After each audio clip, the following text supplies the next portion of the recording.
Good afternoon, guys. How's everyone doing this Friday afternoon? As always, hope you're in the best of health, best of wealth, being the best version of yourself you could possibly be. Welcome to my channel, guys. Joey Barnett TV.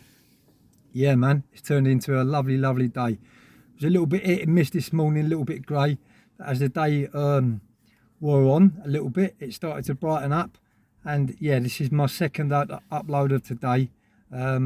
The first one, as you know, I went for a little walk around Littlehampton town centre just to give you a little insight into what it's like in Littlehampton. Lovely, well, it used to be a lovely little sleepy seaside resort. Years ago, when my mother first moved up from London in the recession, she sold her house, moved up to Littlehampton.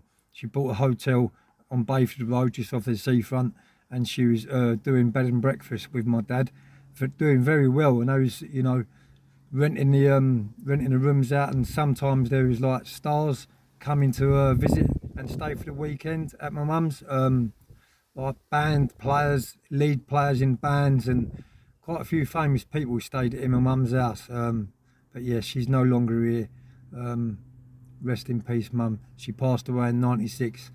But not one day goes by when I still don't think about her. So they say time is a healer. It is a healer, but you never ever forget your loved ones, and I certainly don't.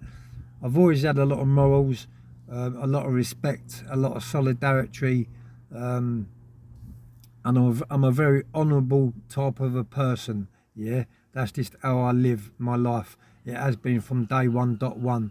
I don't like to fabricate stories, make stories up, lie about people, talk behind people's backs. I just stay in my own lane, bring my own content to the table, and just poodle along. And yeah, as you know, I've got quite a few hobbies. One of my main hobbies is a motocross bike, and I go out as much as I possibly can. Now the weather started to change a little bit.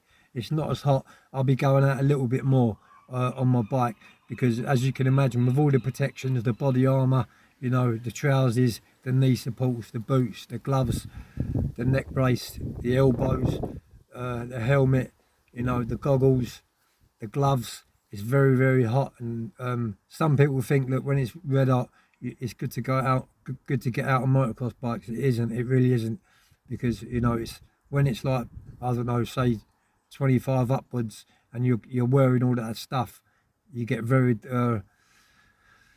dehydration sets in very, very quick.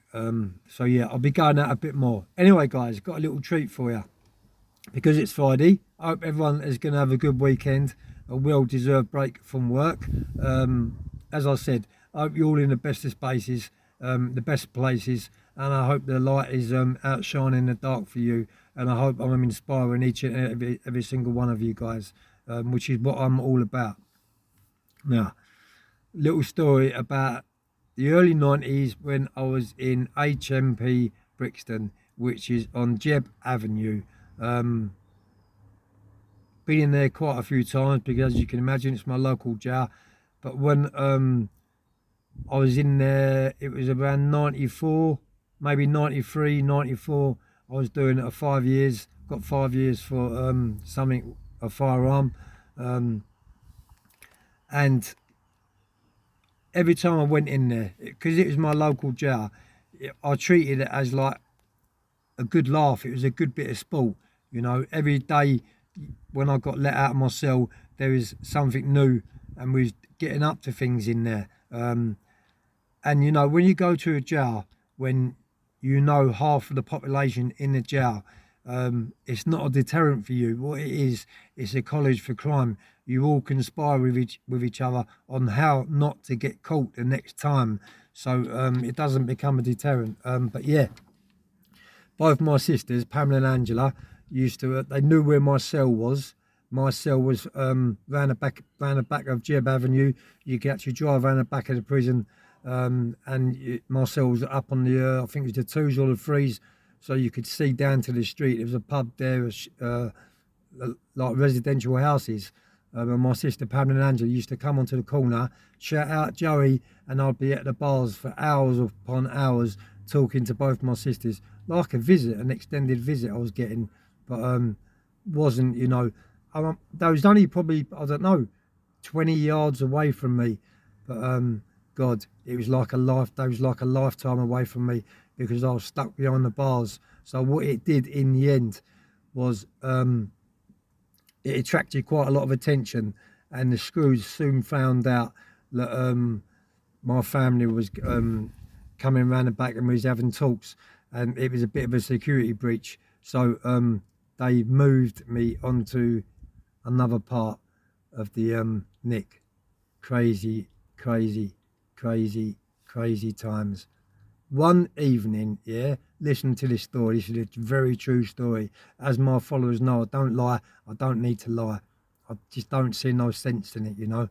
One evening, when we was all locked up, it was around 9 o'clock. What happened was when we got locked up after the day's working or an association, and we've had our tea, we was all behind ourselves, yeah.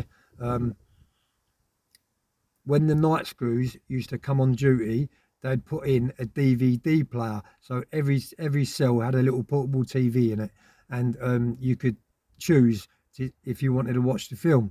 Just turn the DVD on the channel onto the DVD, and you'd be getting a film. There'd be all different films, a variety of films, horror films, comedies, dramas.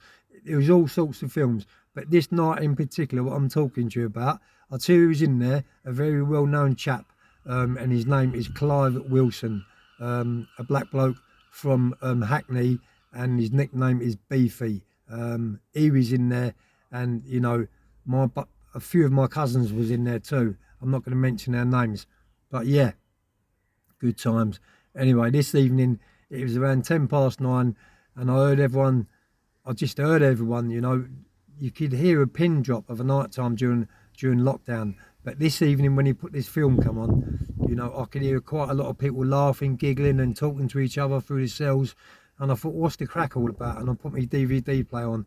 I could not believe it. The Night Screw, what a nice thing to do.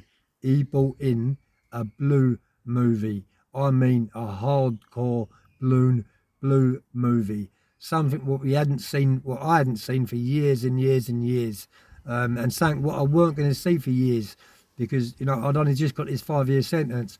But yeah, the Night Screw brought in a blue movie and put it on, and he come to all the cell doors and he went like that. In other words, don't say nothing the next morning to the staff. So you can imagine what everyone was up to that night. But what a treat that was, and a big shout out to you, to that Night Screw. If he's still about, or if he watches my channel, worked in Brixton, you know, as I say, in the early 90s, who put that film on. So yeah, I thought I'd share this little bit of content with you guys. But I'll be back at you again soon. Have a good weekend, everyone. Peace.